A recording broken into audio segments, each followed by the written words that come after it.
picked out some quotes. Today's lesson is on the power of zeal.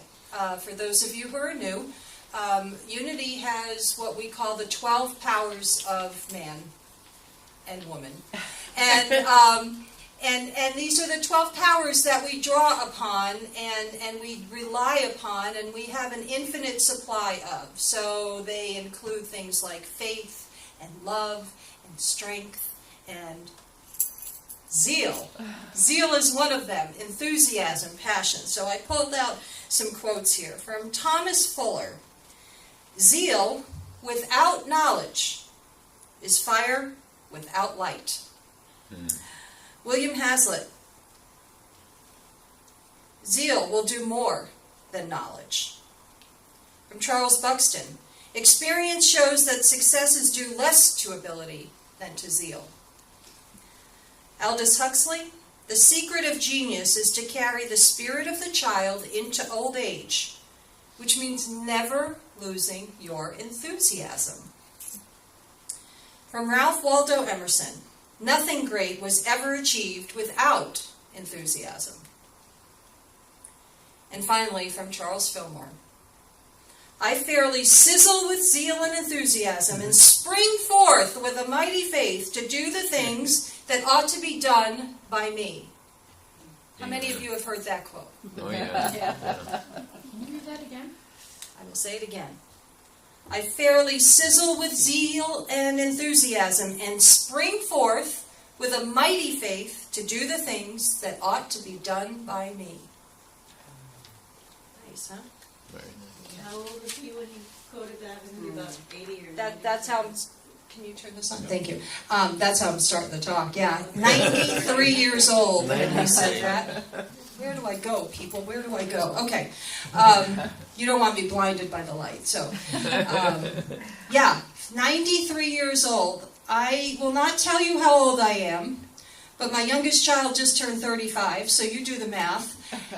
You can figure it out a little bit, and I will tell you that I do not always spring out of bed, with a mighty zeal to do the things that are mine to do. Some days, but he was 93 when he said that, and I get that. We have that power within us, right? There are people in our lives, I know for sure, who have that ability to just be so energetic, and it doesn't matter how old they are, right? They're just going, going, going. They have that power. They're tapping into that infinite resource. The power of zeal is described as the ability to be enthusiastic and passionate, as well as to inspire and motivate oneself. What does that say? Inspire and motivate oneself. Oh, so it's not your job to motivate me? Or to inspire me? It's my job. Ah, okay. Do you see? Do you see the difference? It's up to me. I'm in control. I have the power. I can do this. Does it mean I'm never inspired by someone? No, of course not. People come, they give talks, I listen to what they have to share, and I am motivated by them. But that's not what the power of zeal does for me. The power of zeal is coming from within me. And then you're going to see it when I say to you, say it with some oomph, right? I say that almost every week. I didn't have to today, though. You guys did it really well. Okay. So some of you have heard me talk about the book Power Up by Paul Hasselbeck, and I think it's Dr. Cher Holton. Power Up is one of the newer books out that describe the 12 powers that we learn in Unity, and they go through this whole description of what the power does, what it looks like when it's overdeveloped, what it looks like when it's underdeveloped. It gives some exercises in there of what you can do to develop the power. So for instance, for the power of zeal, it suggests things like, think about, what do you really love to do? What do you really love to do? If you're a CPA in the office and you really love to hit the buttons on the calculator, then you're doing exactly what you were born to do, right? But if you're a CPA and you're hitting the buttons on the calculator and it's not bringing you joy, then put that aside for a moment and think, what do I really love to do? and then see what that can maybe turn into. Right? I'm not saying leave your job. Don't go home and say, oh, Kathleen said, go leave your job. No. But it's about taking this power of zeal, enthusiasm, passion, and using it for everyone to see. That's what you see here with me. When I first started going to Unity of Fort Myers and I met Jim Rosemergy, I had absolutely no idea who the man was. I did not know that he had written 14 books. I did not know that he had worked at Unity Village with Connie Fillmore. I did not know that that he was this magnificent minister. I just knew that I resonated with his message, that what he was saying made sense to me. And it never occurred to me that I would end up working for him as his office administrator. And then it never occurred to me that I would become a licensed Unity teacher. And it certainly never occurred to me that I would apply for ministerial school. And yet here I am, I stand before you, starting year 3 of a 5-year program, and I'm still plugging away, right? But who knew? Who knew that that was going to happen? What I did know was that I loved helping people. What I knew was that I loved listening to people. I loved to put a smile on their face. I have a kind of weird sense of humor from time to time, but that's okay. I love that stuff, and I can utilize all of that in this position here, right? And that's what happened. But if you had talked to me even 4 years ago, I've been in the program I'm starting on 3, so 4 years ago I would have said there is absolutely no way that any of this is happening. It's just not gonna. But the power of zeal was too strong. I was too tapped into it, and I had to pay attention. I fought it. In fact, I've told this story before. Jim was the one that said to me, Kathleen, it doesn't surprise me that you're changing your mind, that you want to become a minister, but you need to take this into meditation for 40 days. And I thought, I do not have 40 days to wait to make this decision. And he said, you do, because you were so adamant about not wanting to do this, that you need to see where this is coming from, and the 40 days allows that to happen. And it did. It allowed every fear to come up for me, and it allowed every dream to come up for me, and the thoughts came, and the thoughts went, and the thoughts came, and the thoughts went, and it was kind of nice because I knew I didn't have to have an answer for a little while. And by the 40th day, I was very clear that there was only one reason why I should not apply for ministerial school, and it was financial worries. And it became very clear in the second thought that financial worries is not a reason to not apply for ministerial school, so I hit send on the computer, and I applied. Okay? That's what zeal can look like when it's put into practice in a healthy way.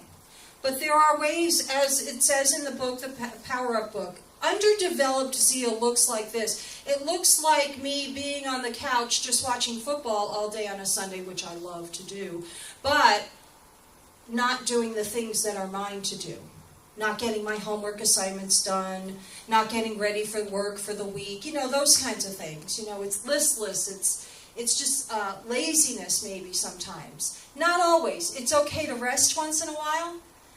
But when it's underdeveloped, zeal is underdeveloped, it's when this becomes a pattern. Right? So that's what you want to take a look at. And there's a way to, once you realize it, once you become aware of anything, you just call forth that power of zeal. I call it forth. It's here. I already know it. I just need to move forward. Help me. Help me. What does overdeveloped zeal look like? It looks like, yes. The road runner. The road runner, yes. Yes. Like the beep, beep, beep, beep. Yeah. That's exactly right. Impulsive, maybe ruthless, maybe rudeness comes out when you're overzealous about something, right? Now, it doesn't mean that it's bad to be passionate about something. It doesn't mean that that's wrong, but it means how do we channel this enthusiasm? How do we channel this passion, right? When we were thinking about moving anywhere, not necessarily here, we didn't know this place existed yet, but ideas were springing out all over the place, weren't they? You know, everybody has a different idea of how this should unfold, and people were getting excited, and we just had to kind of go, okay, it's going to happen. Let's just, rein it in a little bit, right? And we curbed it. We did what we had to do as it came up. And look at this beautiful place. It's just gorgeous. I'm just so excited. The energy is beautiful in here. You do all that.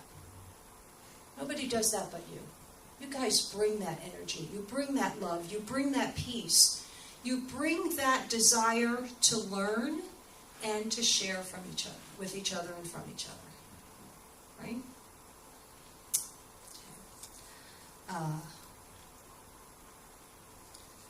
When we're coming from a healthy space, when we're coming from a healthy place of zeal, it looks like we are taking our enthusiasm and our passion and focusing on being the best example of the Christ that we can be.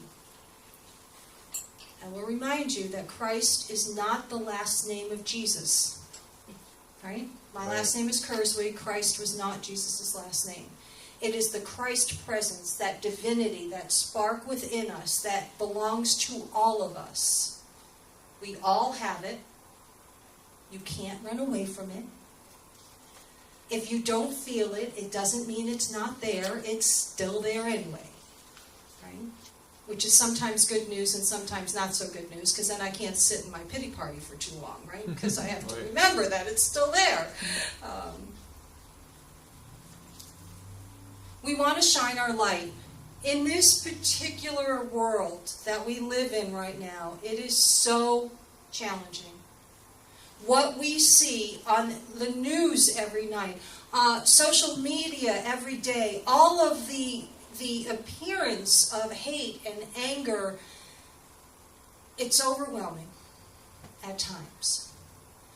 What can I do? How many times have you heard people say, there's nothing I can do? What can I do? I can be the best example of the Christ presence for someone else to see, and maybe they'll join. And if I do it and you do it, then two other people might do it, and then you might do it, and then you might do it, and then it grows. That's the only way this is going to happen. It's the only way it's going to happen.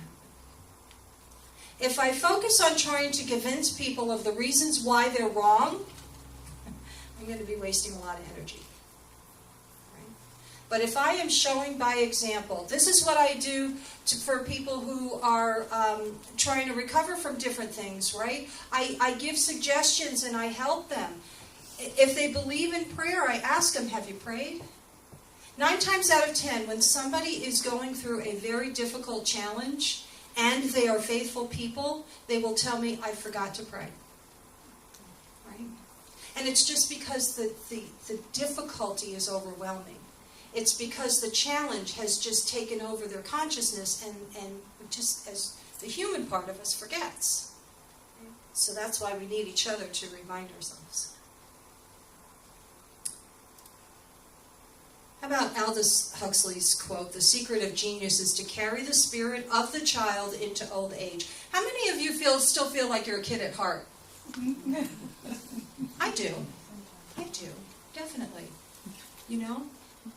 I sometimes look in the mirror and go, where did these wrinkles come from? Because I don't feel any different than I did when I was 35 or 40.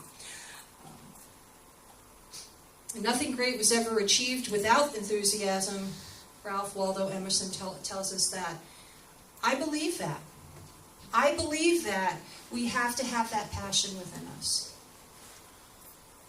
Who's ready to claim their power of zeal right now? Ready? Yeah. All right, so on the count of 3, I want us to shout out, I claim zeal now. On the count of 3. 1, 2, 3. I claim zeal now. And so it is. Amen. Nice. All right. We have a gift today. My friend Mary Fisher is here, and she is going to guide us in a beautiful meditation surrounding this power of zeal. So help me welcome Mary. So as you sit in your seats there, just settle in, relax, and if you feel comfortable, close your eyes and just breathe in and give a nice little exhale.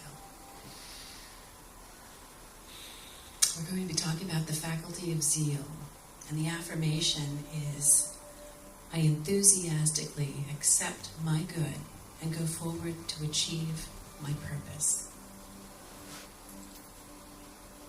Zeal is the ability to be enthusiastic, to be passionate, to be a self-starter, and to motivate yourself. The disciple is Simon of Canaanite. He represents motivation and the desire to accomplish things. The corresponding color is orange, and it's located at the back of your head. Zeal is the impulse to go forward, the urge behind all things. Without zeal, stagnation, inertia, death would prevail throughout the universe. A man without zeal is like an engine without steam, or an electric motor without a current. Charles Fillmore points to the importance of our God-given ability to be zealous, enthusiastic about life and living. He also details the limitation of a life that is lacking in the development of this faculty, comparing the person to an engine without steam, or an electric motor without a current. Actually, as with all 12 attributes of man, zeal has been given to each of us in bountiful measure. It is simply the failure of an individual to accept this free-flowing abundance that results in a life which is stagnant, limited, without steam, pointless, dull, and disappointing. One who is lacking in interest and zest for living is a person who's denying his God-given opportunity to take the high road through life, denying the expression of this innate power, interfering with his progressive unfoldment of greater possibilities of mind and body. The same amount of zeal has been given to all. How we accept it and how we work with it determines the way it will work for us or against us. Zeal directed solely at selfish human aims may consume us, just like heat and friction. But enthusiasm, developed as a spiritual attribute and dedicated to God's will and God's work, will carry us to mountaintops of spiritual experience and help us immeasurably in the awakening of the other 11 powers. When first awakened to spiritual ideas, we may be carried away in our desire to transform the world, or even just change our family and friends. But we must learn to direct our energy first towards transforming ourselves, bringing forth our own spiritual nature. Our greatest influence on others will be the result of the changes we have made to ourselves. When you're filled with spiritual enthusiasm, you're joyous, energetic. Your senses are quickened and awakened to new life, and you have a new feeling of being vitally alive. So as you sit there and you relax, just enjoy resting your eyes for a moment in the dark field, the velvety blackness in which you seem to be gazing. Now let your attention go to the back of your neck, and it rests there for a moment like a soft, golden, orange circle of light.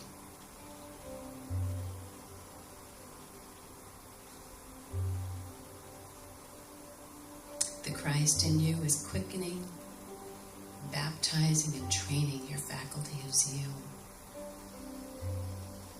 Feel a sense of peace, an easing of the tension. Your breathing will respond by getting a little bit deeper, more rhythmic.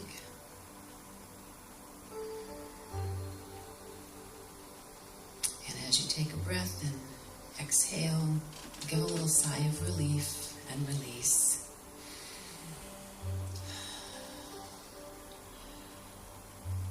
And affirm that I am motivated from within by wisdom and love.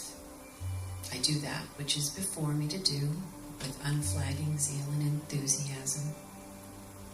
I walk with a spring and speed of spirit, easily, unhurriedly, gracefully, and I am grateful.